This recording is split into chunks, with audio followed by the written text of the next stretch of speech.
PSG Fan TV, bonsoir à tous, bonsoir Abdou. Bonsoir à toute l'équipe de PSG Fan TV. Vu au fait de match qu'il y a eu ce soir, peut-on dire que c'est un résultat inespéré pour le Paris Saint-Germain? Oui, je suis d'accord avec cela. C'est un résultat inespéré parce que on est mené rapidement au score. Dès la 10e minute par Benzema qui ouvre le score.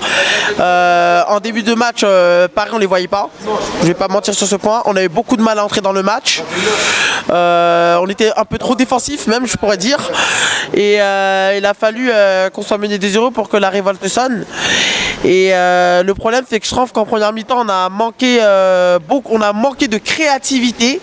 Sans créativité, on peut pas faire grand chose quand une équipe contre le Real Madrid qui a un collectif hors pair, qui a été largement au-dessus de nous ce soir, qui aurait pu aggraver le score à au moins 8 ou 9 reprises, peut-être que j'abuse, mais à plusieurs reprises. Mais cela ne s'est pas fait parce qu'on a un grand gardien maintenant qui est Keylor Navas. Tu parles de créativité que normalement on devait apporter offensivement. Normalement, vu le 11 de départ, ça devait être Di Maria et Mbappé. Est-ce que tu as quelque chose à leur reprocher ce soir? Bah moi je trouve que Di Maria c'est vrai qu'il a fait énormément de bonnes performances ces derniers temps et qu'on le voyait chaud bouillant pour ce match contre le Real Madrid, mais ce soir il n'a pas été bon. J'adore ce joueur, mais là ce soir franchement il a été exécrable, je pourrais dire, parce qu'il a fait beaucoup de pertes de balles. Il a perdu trop de temps, dans les mouvements il était trop lent, il faisait la touche de trop, et contre une équipe du Real Madrid qui presse beaucoup, ça passe pas, il faut jouer beaucoup plus vite.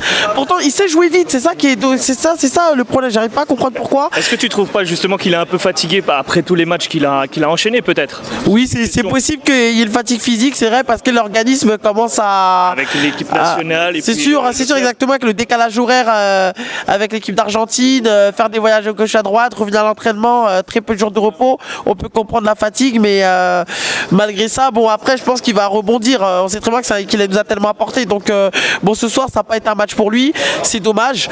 Maintenant quant à Kylian Mbappé, malgré il marque un but important, je trouve que dans le match il a été très moyen, il a été trop brouillon et il a été trop hésitant dans certains choix, et il a surtout il a des balles qu'il aurait pu donner, par exemple la dernière occasion du 3-2 qui gâche, même si c'était une occasion bien tentée, très intelligente de sa part, je reconnais. Il y avait deux joueurs qui étaient seuls, même pas hors jeu, il aurait pu leur donner une longue passe, et si la passe était bien donnée, bien ajustée, c'était le but du 3-2 et la victoire de manière inespérée, surtout qu'on était mené 2-0. Mais c'est dommage, bon il est revenu il n'y a pas très longtemps.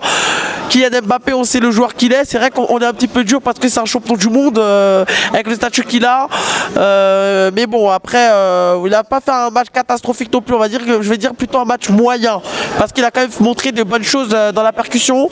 C'est juste qu'il a été trop bouillant, il a fait quelques pertes de balles, des mauvais choix, mais bon après c'est pas le pire parisien ce soir. Au vu de la domination du Real Madrid, on va se concentrer un peu sur le milieu de terrain qui a peut-être pris un peu l'eau. Qu'en as-tu pensé toi de ce trio? Bah, dans le trio, je trouve que Marquinhos il a été beaucoup en difficulté ce soir. Il a été beaucoup pressé, ça a provoqué beaucoup de contre-attaques madrilènes. Maintenant ensuite Gana Gueye, qui est pourtant énorme depuis le début de saison, ce soir il a été un peu à la ramasse physiquement. Il n'a pas réussi à gratter les ballons comme il le souhaite, peut-être parce que le Real a joué avec un type de jeu différent qui lui a empêché d'en gratter autant, parce qu'il faisait des transmissions très rapides et le PSG n'était pas au pressing, et ça je pense que ça a été une des causes qui a fait que Gueye n'a pas pu gratter les ballons comme il souhaitait, parce qu'il a souvent l'habitude de beaucoup presser, et là il n'a pas été au rendez-vous dans le pressing, et ça a été très très compliqué pour nous ce soir. Pour terminer, quels a été pour toi les trois meilleurs Parisiens? Les trois meilleurs Parisiens pour moi, Keylor Navas. Directement, parce qu'il nous a sorti au moins 8 arrêts décisifs, on aurait pu en prendre 4 ou 5 ce soir, et je pense que le match n'aurait pas été le même. Maintenant ensuite Thiago Silva aussi, c'est vrai que j'ai été très dur avec lui ces derniers temps, mais depuis le début de saison il n'y a rien à lui reprocher. Il a coupé beaucoup de trajectoires, il a été aussi très bien placé dans ses interventions, très juste, il n'en a pas fait trop ni trop ni moins, il a fait ce qu'il fallait faire. Il a été aussi Il a été aussi, comment dire, très motivant pour son équipe parce qu'il a vraiment montré sa force de caractère. On voit que la victoire en Copa América lui a fait du bien et là le statut de top 10 mondial des défenseurs se justifie de plus en plus.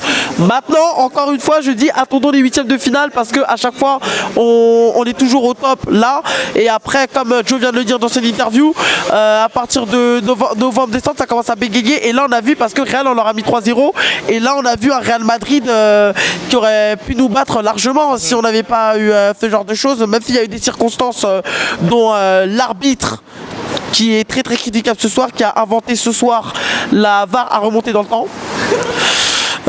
Mais sinon à part ça, comment dire, bah après comme autre top joueur. Allez, le dernier. Le dernier bon, tac, tac. Bah Meunier, je pense que Meunier, franchement, sur son côté droit, il a été très intéressant. D'accord. Il a apporté beaucoup de percussions. Il est allé offensivement, il a percuté et il a créé des situations offensives qui auraient pu être en notre faveur, dont le penalty qu'on n'a pas pu avoir, qui est de manière injuste. C'est vrai que peut-être que j'insiste un peu dessus, même si ça n'a pas trop de sujet sur la question, parce que l'arbitre vraiment a sali le match et je pense que des arbitres comme ça, on n'a plus en avoir dans le foot européen. C'est une honte du football européen. Et j'espère qu'on n'aura plus à avoir ce genre d'arbitre parce que ça commence à agacer et l'arbitrage joue un coup contre nous. La VAR, je suis pour, mais si les arbitres ne sont pas capables de voir la VAR, comment la VAR peut être utile, même si je suis pro VAR. Donc franchement l'arbitre, je suis très très très en colère et je le rate pas dans mes coups de gueule de la soirée. Bah, on verra ça. Moi, je te remercie.